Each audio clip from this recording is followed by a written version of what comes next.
Bom dia, tudo bem? Eu sou o pastor Gilberto, nós estamos nos nossos devocionais diários, versão 2021. Bom tê-lo de volta.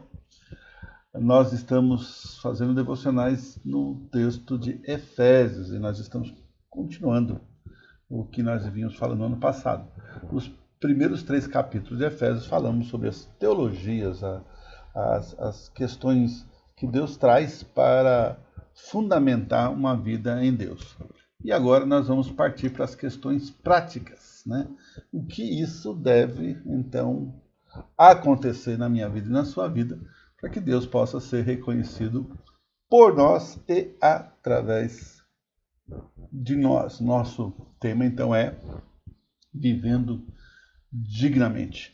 E hoje nós vamos falar sobre 4 palavras que nos definem. E essas palavras estão aqui no nosso texto do verso 2. Então, viver de modo digno é manter a atitude de humildade e altruísmo em relação aos outros. Essa é a proposta principal de Paulo. E aí, no verso 2, nós vamos ver com toda humildade e mansidão, com paciência, suportando-vos uns aos outros. Então, as nossas palavras que nos definem são humildade, mansidão, paciência e suportando em amor. Lições práticas, pragmáticas de uma vida que deve, então, demonstrar uma ação divina. Humildade, coisa difícil, complicada, não é?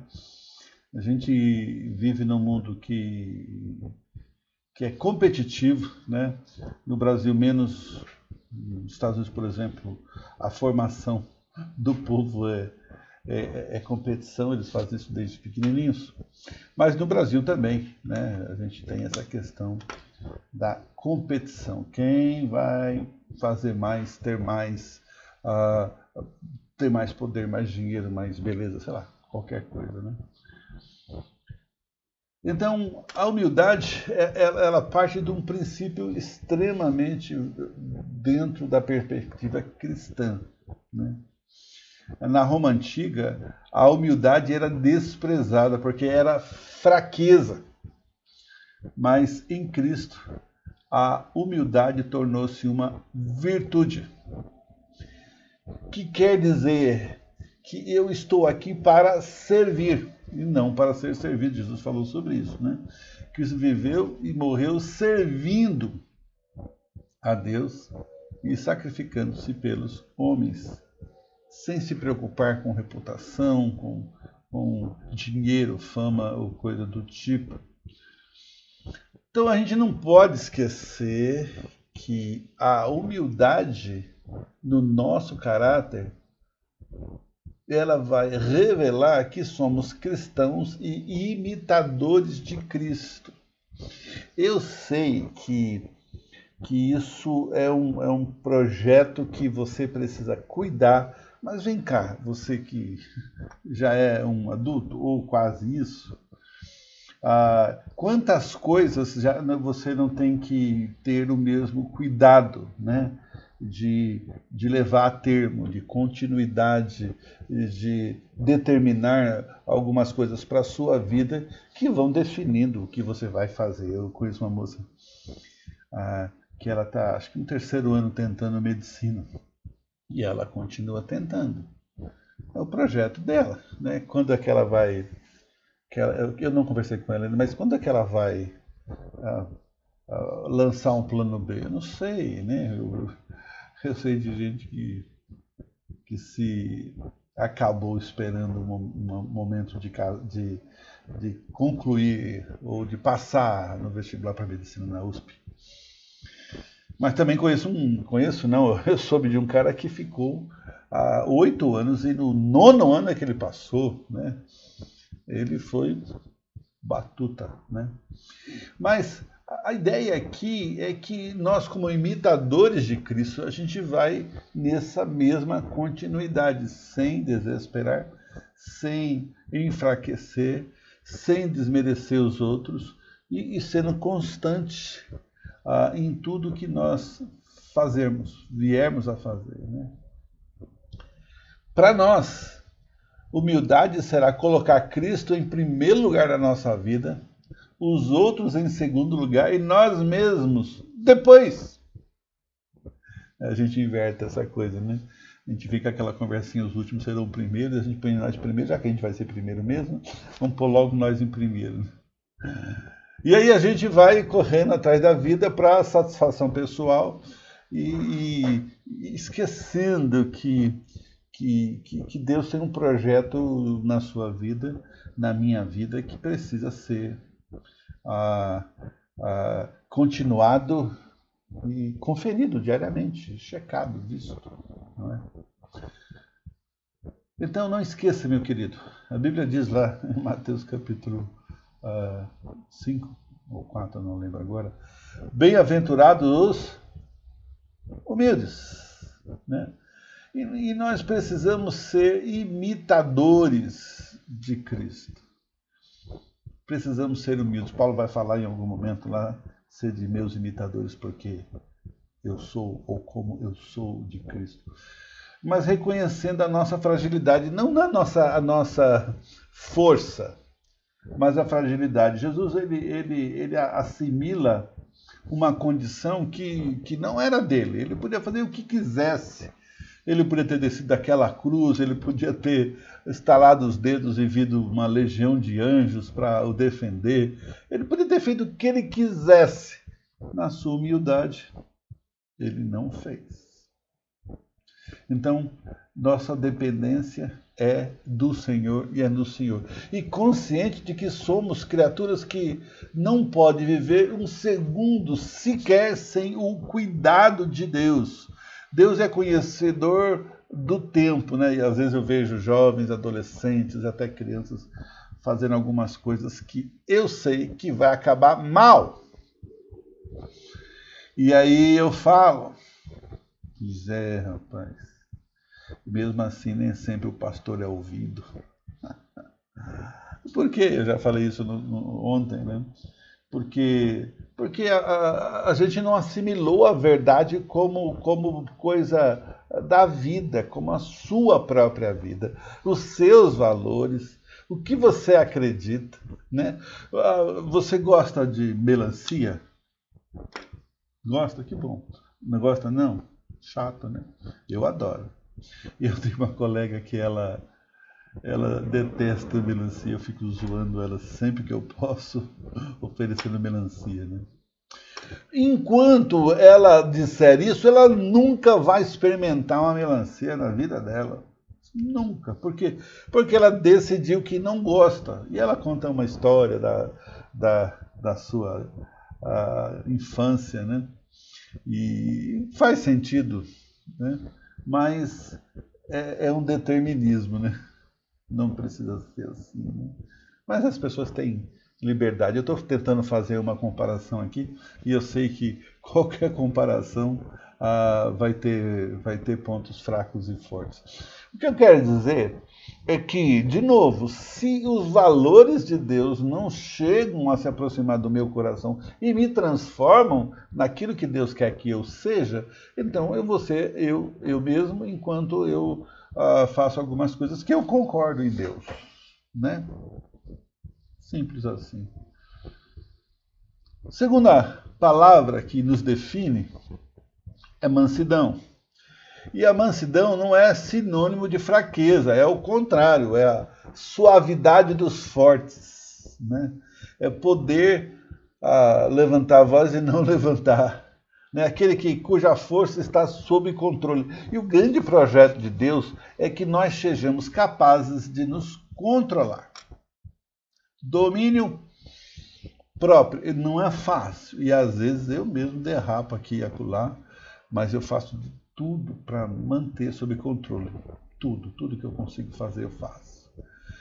É qualidade daquele que, sendo forte, sabe se controlar e servir aos outros. Você está aqui para servir. Servir. Você vai na igreja para servir, você está na sua casa para servir.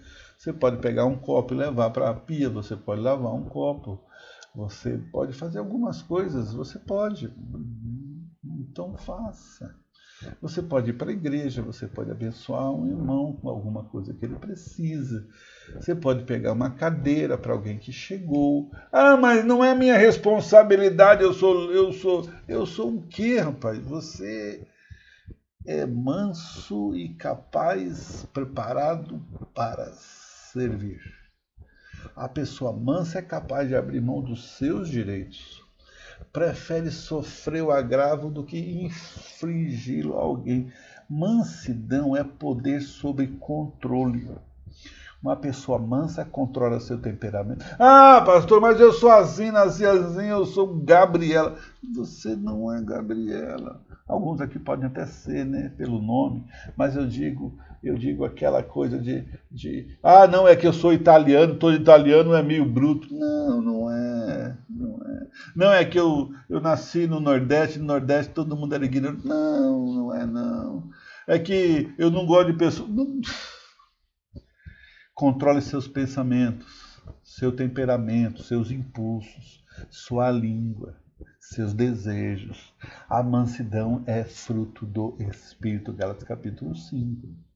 Se todos os crentes se deixassem dominar pelo Espírito Santo a ponto de serem mansos, muitos problemas das igrejas, das casas, do trabalho, dos relacionamentos seriam resolvidos.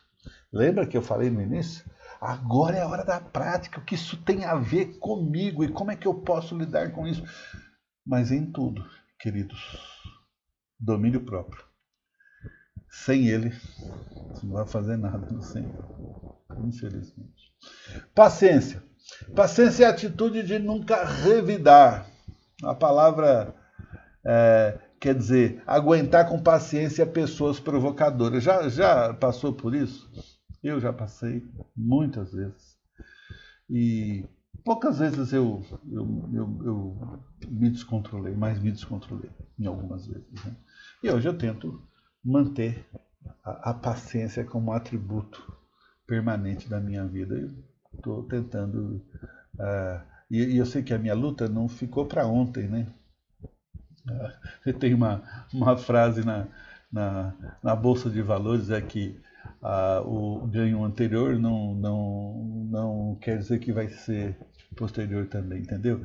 Quer dizer, aquilo que aconteceu no passado, todo o nosso controle, toda a nossa determinação e todo o nosso amor por Deus, ele pode se perder daqui um tempo. Então fique firme. O cristão tem que ser paciente, até com os errados. As igrejas vão errar. Eu lembro de coisas que eu falei que é um absurdo, e para alguns ainda é, né? Por exemplo, eu vou falar porque não tem nenhuma dificuldade aqui. Eu imaginava que alguns instrumentos de música eram diabólicos. Eu não vou falar qual para a gente não, né? Mas, gente, que bobagem. Você fala, você foi doutrinado assim? Não, eu nem sei de onde veio esse papo na minha mente. Eu sei que eu tive dificuldades até entender, não é? Então, eu preciso ser capaz de aguentar até um insulto sem amargura e sem lamento, pacientemente. E às vezes esperar a pessoa entender aquilo que ela não está entendendo. Até aqui, uma criança que não fala, por exemplo, eu tenho uma neta de quase 2 anos que não está falando ainda, né? E ela aponta o dedo para lá e para cá e eu fico tentando fazer ela falar, mas acabo cedendo e eu entendo o que ela aponta, porque já tem um tempo juntos, né? Mas eu preciso ajudar ela a falar. Irmãozinho, você precisa ajudar alguém a falar? Está tendo paciência com esse irmão, com essa irmã? Ou já está com pena nas costas dele? Quarta e última palavra, amor que suporta. A expressão dita suportando-vos em amor. Lembra, eu já disse isso, né? Suportar, na verdade, é ser suporte, né? Alguma coisa que pode ser colocada sobre. Mas não é necessariamente isso, mas pode até ser que seja, né? Servir de amparo, amá-lo, ajudá-lo, andar com ele. há lutas com relação a isso, né? Mas o amor que não tem essa proposta de suportar, desculpa, não é amor, não. Sabe por quê? Porque Jesus me suporta em todos os sentidos, né? Como aquele que serve de amparo para mim nos meus piores momentos, e aquele que me suporta quando eu estou pecando. Mas não conta isso para ninguém, não, tá bom? Tá, eu peco mesmo. Já pequei.